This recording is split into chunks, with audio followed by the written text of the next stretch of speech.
کا حالات کیا تھے، بدر کے حالات؟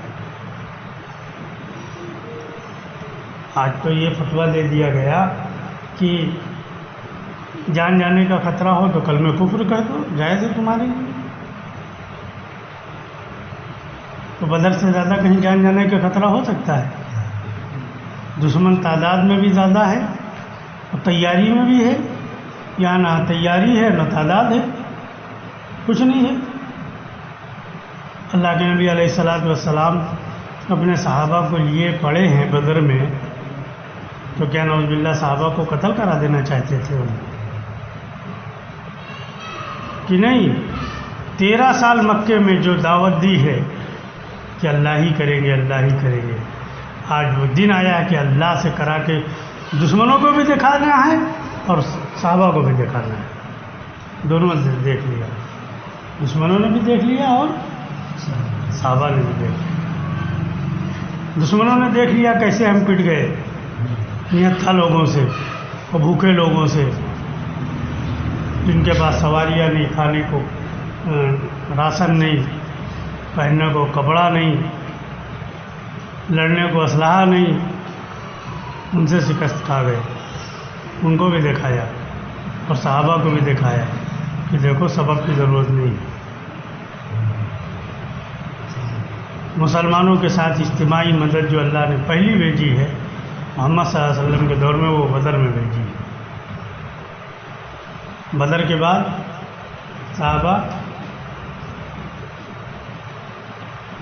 کہیں نہیں گئے، کہیں گئے کوئی مسئلہ آیا اللہ سے کہہ دیا اپنا مسئلہ حل کرا لیا، جنگل میں گئے اعلان کر دیا جنگل خالی کرا لیا، دریا پہ گئے پل نہیں ہے، اللہ سے کہہ دیا گھوڑے دوڑا دیے دریا پر۔ ادھر موسیٰ علیہ السلام پار ہوئے، ادھر صحابہ بھی پار ہو گئے، اونٹ سامان لے کے فرار ہو گئے، پینے کا پانی نہیں ہے، تیمم سے نماز ادا کی، ابھی فارغ بھی نہیں ہوئے ہیں، پیچھے پتھروں سے پانی کی آواز ہے، جو جانور بھاگ گئے واپس آ گئے، کرایا نہیں کرایا؟ لیکن اللہ کی غیبی مدد اور اللہ کی قدرت ساتھ چاہتے ہو تو اپنے آپ کو قرآن و سنت کی طرف واپس لانا پڑے گا۔ یہ دنیا میں جتنی تنظیمیں ہیں ان کی بیڑیوں کو توڑنا پڑے گا۔ اگر کسی کی بیڑی بھی اپنے گلے میں اپنے پیروں میں ڈال رکھی ہے تو آپ قرآن و سنت کی طرف واپس نہیں آ سکتے ہو۔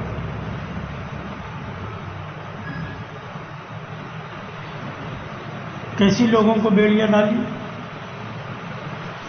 اس دور میں جو جماعت تبلیغی جماعت ہے، شاید دنیا میں کسی جماعت نے انسانیت کو اتنا بیوقوف بنایا ہو،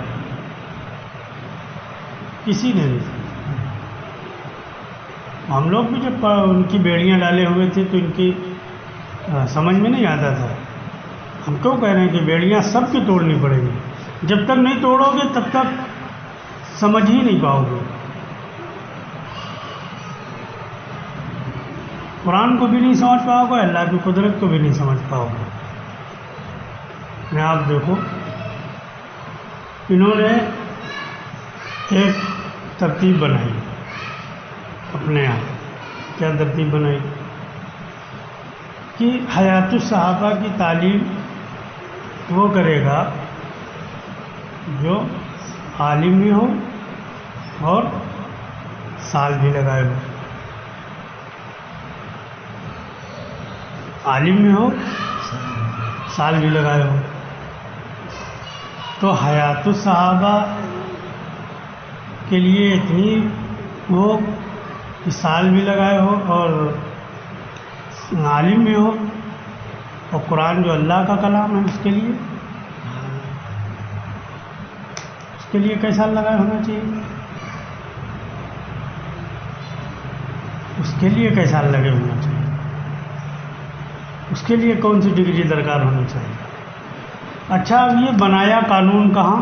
نظام الدین نے، کہ جو بھی تعلیم کرے گا حیات الصحابہ کی اس کا سال لگا ہونا ضروری ہے اور عالم ہونا ضروری ہے، اور خود روزانہ حیات الصحابہ کی تعلیم بنگلے والی مسجد میں وہ کرا رہا جس کا سال نہیں لگا ہے.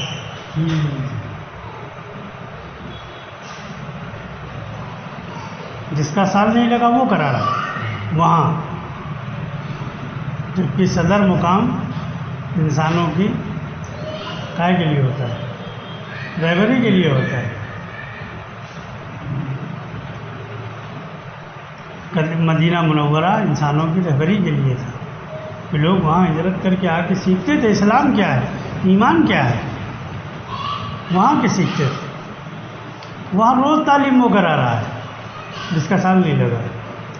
پھر عام انسانوں کے لیے بنا دیا سارا نظام، 3 دن 2 اگست مسجد کی تعلیم، گھر کی تعلیم، اور 2.5 گھنٹے اور دعوت، تعلیم، استقبال، اور سال کے 4 مہینے، تقاضے کے 7 دن یعنی 10 دن مہینے کے، اور سال کے 4 مہینے 5 مہینے. یہ سارے نظام کس کے لیے بنائے؟ عام لوگوں کے لیے، ہمارے اور آپ کے لیے. اور یہ جتنے وہاں گرو گھنٹال بیٹھے ہیں ان کے لیے کسی کو 3 دن لگاتے دیکھا ہے؟ چاہے چھٹویا ہو چاہے بڑکیا ہو، کوئی لگاتا ہے 3 دن؟ 4 مہینے کوئی لگاتا ہے؟ 2 اگست کوئی کرتا ہے؟ تعلیم ہوتی ہے وہاں جس کی طے ہوتی ہے، اس کے علاوہ بتاؤ کوئی تعلیم میں آتا ہے؟ تو یہ اعمال ہم باہر چھوڑ دیں گے، اپنی بستی میں چھوڑ دیں گے تو ہم غیر فعال بھی ہو جائیں گے، غیر معتبر بھی ہو جائیں گے، اور جہنمی بھی ہو جائیں گے. اور تم سالوں بیٹھ کے سب چھوڑو وہیں بیٹھے بیٹھے، تو تم سب سے بڑے ٹھیکیدار. ان کو یہ کرتا ہے کیوں؟ ان کو یہ دوسری گھوٹی پلا دی گئی کہ یہ بری زندگی لگا ہے.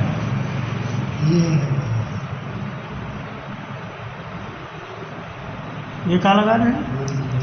بری زندگی لگائے. کہاں لگائے؟ کہاں لگائے؟ تم چلے میں جاؤ، ابا مر جائیں مٹی میں جائے لیے مشورہ کرو، بیوی مر رہی ہو تم گھر نہ جاؤ، چلہ ٹوٹ جی. ارے ہوتا تھا نہیں ہوتا؟ ابھی تو اپنی مہریت بل میں ہر ٹائم گھسا کرا تھا. یہ زندگی لگائے رہے، اپنے لڑکے بچے اپنے ساتھ رکھیں، لطف سے آئے بیان ٹھوکن، لطف سے آئے نماز ٹھوکن، اور لطف سے مہریت بل میں. کیا زندگی لگا. اچھا بھیا تم ہٹ جاؤ، ہم لگا دو گا ہوں ایک زندگی. دیکھو ہم لگاؤ نہیں لگاؤ، تم ہٹاؤ جگا دو. ساری دنیا مال سالک تم ہضم کر جاؤ، ساری دنیا کی چیزیں تم ہضم کرو وہاں بیٹھے بیٹھے. زندگی لگائے. اگر محمد صلی اللہ علیہ وسلم نے اعلان کیا تھا جنگ تبوک کے موقع پر کہ کوئی پیچھے نہ رہے، اور سب کو جانا ہے، اور جو رہ گیا وہ ایمان والا نہیں سمجھا جائے گا، منافق سمجھا جائے گا. کس نے اعلان کیا تھا؟ محمد صلی اللہ علیہ وسلم نے. تو خود گئے تھے نہیں گئے تھے؟ اور تم 5 مہینے دوسرے کے لیے ضروری ہیں، اور تم مہریت بلما رہی ہو، تمہارے لیے ضروری نہیں. جو چیز ضروری ہے وہ سب کے لیے ضروری ہے. اللہ نے نماز بھیجی سب کے لیے ضروری ہے، نبی بچے اس سے. روزہ بھیجا سب کے لیے ضروری ہے، نبی کوئی بچا اس سے، چاہے وہ نبی ہی ہو بچ گیا. ہاں کچھ کنڈیشن اللہ نے بیان کر دی، کچھ موقع بیان کر دے کہ اس موقع پر آپ چلو روزہ نہیں رکھ سکتے ہو نہ رکھو، آگے پیچھے رکھ لینا، مسافر ہو بیمار ہو. لیکن اگر ساری کنڈیشنیں ٹھیک ہیں اور یہ کنڈیشن کوئی نہیں پائی جا رہی تو کوئی چھوٹ سکتا ہے، بچ سکتا ہے اس سے. اسی طریقے سے اللہ نے جتنے احکامات بھیجے وہ اس سے کوئی بری ہوا؟ تم سب بری. تم جتنا بناؤ وہ ہمارے لوگوں کے لیے بیوقوف بناتے ہیں. تم بیان کرنے کو اپنی زندگی لگانا قربانی سمجھ رہے ہو. اگر اجتماعات میں یہ نظام الدین چھوڑتے بھی تھے تو ان کی رہائشیں جو بنتی تھیں وہ 5 اسٹار ہوٹلوں کی طرح بنتی تھی. ان کے راستے الگ، ان کے نگراں الگ، اور ان کے جو ہے خادم الگ، ان کا کھانا الگ، ان کا باورچی خانہ الگ، ان کا پاخانہ الگ، موت خانہ الگ، اسٹیج پہ آنے جانے کا راستہ الگ. مطلب یہ سب لگا کے آپ زندگی، یہ سب حاصل کر کے آپ زندگی کیوں لگا رہے ہیں؟ دکھاؤ ساری زندگی میں محمد صلی اللہ علیہ وسلم نے چھوٹا بڑا کوئی اجتماع کیا ہو اور آپ نے اپنے لیے کوئی اہتمام کرایا ہو. آپ نے حج کے موقع پر سب سے بڑا اجتماع کیا ہے. کیا اہتمام تھا آپ کے لیے؟ کیا آپ سفر کرتے تھے آپ کے لیے کوئی اہتمام ہوتا تھا؟ آپ قیام فرماتے تھے آپ کے لیے کوئی اہتمام ہوتا تھا؟ حوالہ دیتے ہو کہ دشمنی ہے محمد صلی اللہ علیہ وسلم سے زیادہ ہے. وہاں تو باطل ڈھونڈے کرتا تھا موقع. آ گیا دشمن، آ گیا. محمد صلی اللہ علیہ وسلم نے پیڑ کی چھاؤں میں آرام فرمانے کے لیے قافلہ رکا، آپ پیڑ کی چھاؤں میں لیٹے ہوئے. اور آپ نے اگر جہاں قیام کرتے تھے آپ پہرے دار مقرر کرتے تھے، اپنا نہیں، سارے صحابہ کا، ساری جماعت کا پہرے دار مقرر کرتے تھے. اپنا ہی نہیں کہ اپنا مقرر کر لیا کہ نہیں، ساری جماعت کا پہرے دار مقرر کرتے تھے. کہ آپ نے قیام جب جماعت کو قیام کرنے کا حکم دیا اور رکی جماعت، آپ ایک پیڑ کی چھائے میں آپ آرام کرنے لیٹ گئے. دشمن آ گیا، تلوار اٹھا لی آپ کی. آپ جب جگے تو اس نے تلوار نکالی اور کہا بتاؤ آج تمہیں کون بچائے گا؟ آپ نے صحابہ کی طرف نہیں دیکھا. کیوں؟ صحابہ کو آواز دے دیتے تو صحابہ تو بوٹی نوچ لیتے اس کی.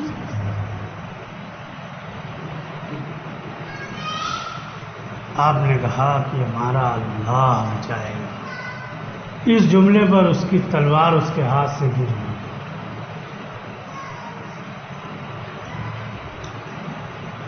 پھر آپ نے تلوار اٹھائی اور کہا آپ بتاؤ کون بچائے گا؟ آپ ہی بچاؤ گے اور کون بچائے گا؟ وہ تو ایمان سیکھا نہیں ہے. تو ہر موقع پر اللہ کی طرف دھیان ہو، ہر موقع پر اللہ سے امید ہو. باقی قرآن و سنت ہے جو انسان کی ہدایت کے لیے ہے اور یہ قیامت تک رہے گا. اس کو کوئی نہیں بدل سکتا ہے. قرآن اور سنت، قرآن اور حدیث نہیں، قرآن اور سنت، اس کو کوئی نہیں بدل سکتا. اللہ نے قرآن کی حفاظت کی ذمہ داری دی. اس کے لیے یہ زندگی میں آ گیا، اس کے لیے تمام تنظیموں کی بیڑیوں کو توڑنا پڑے گا. اگر کسی کی بیڑی کی بھی اور کسی کے بھی نظام کی بھی ذرہ برابر دل میں قدر ہے تو قرآن و سنت کو نہیں سمجھ پاؤ کہ سب کچھ توڑ کے قرآن و سنت کی طرف آ جائے. ہمارے لیے نمونہ محمد صلی اللہ علیہ وسلم کی ذات ہے اور قرآن ہے. باقی اس کے علاوہ ہم صحابہ کی جماعت ہے جو ہمارے لیے ایمان میں نمونہ ہے، اعمال میں نمونہ محمد صلی اللہ علیہ وسلم کی ذات ہے. اس کے بعد جتنے بھی ہیں آپ ان سے حسن ظن رکھ سکتے ہیں، آپ ان کو اپنی ہدایت کا نمونہ نہیں بنا سکتے.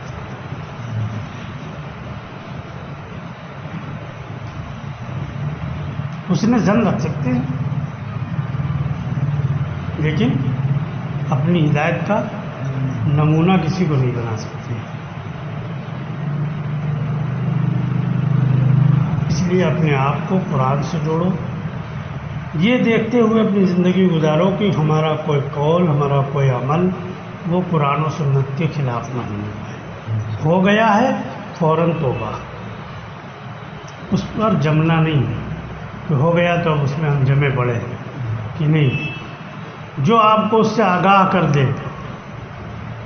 اور واقعی میں آپ قرآن و سنت کے خلاف جا رہے ہوں، جو کوئی آپ کو اس کی طرف لوٹا لے، اس نے آپ کے اوپر احسان کیا ہے. اس نے کیا کیا؟ احسان کیا ہے. اس کا احسان مانو کہ حضرت علی نے فرمایا تھا کہ جو ہمیں کوئی علم سکھا دے، شاید حضرت علی ہی کا قول ہے یا حضرت عثمان کا ہے، علم میں سے کوئی حصہ بھی سکھا دے،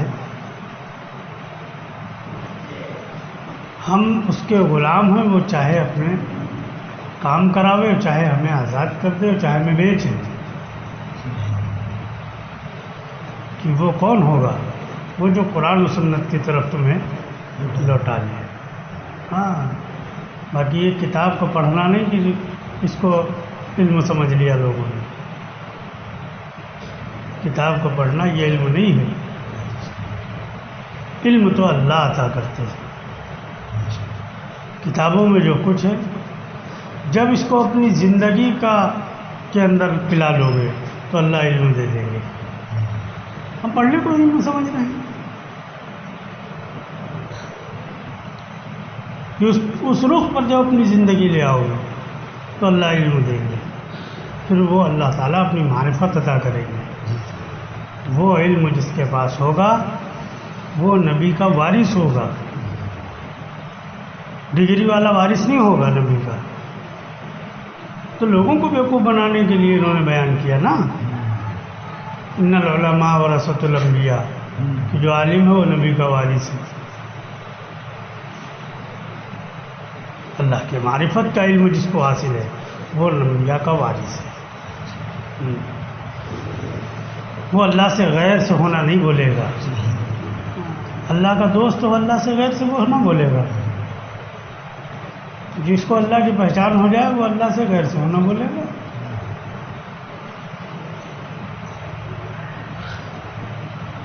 کہ یہ انبیاء کے وارث نہیں ہیں. پھر یہ کہتے ہیں کہ علماء کی توہین کرتے ہیں. آپ عالم بنو. کون دنیا میں طاقت رکھتا ہے جو تمہاری توہین کرے گا؟ آپ بن کے آؤ. آپ پڑھ کے آ رہے ہو نا، آپ پڑھ کے آ رہے ہو، بن کے آؤ. بنے ہوئے کی قدر ہوتی ہے، پڑھے ہوئے کی پڑھے ہوئے کی قدر نہیں ہوتی ہے. سونا اخبار میں لکھا ہوتا ہے سونا 50,000 روپے تولہ، کوئی قدر کرتا ہے؟ پیسے بھی لکھے ہیں، سونا بھی لکھا ہے، اور 10 گرام سونا دے دو، قدر کرے گا نہیں کرے گا؟ کیوں؟ یہ بنا ہوا ہے، وہ لکھا ہوا ہے، وہ پڑھنے ہی کے لیے ہے. اس کو پڑھے گا آدمی، ردی میں ڈال دے گا، زیادہ جمع ہو جائے گی، 10-5 روپے کلو تول دے گا.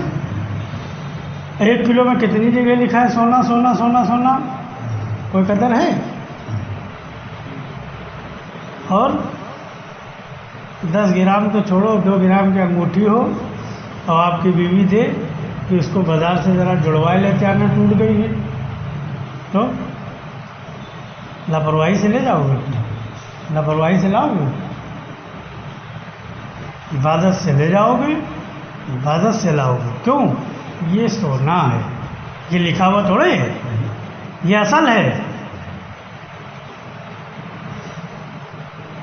آپ اصل بنو. کون ہے جو آپ کی ناقدری کر دے؟ آپ اخبار بنے ہو، نیوز پیپر بنے ہو تو بنے رہو.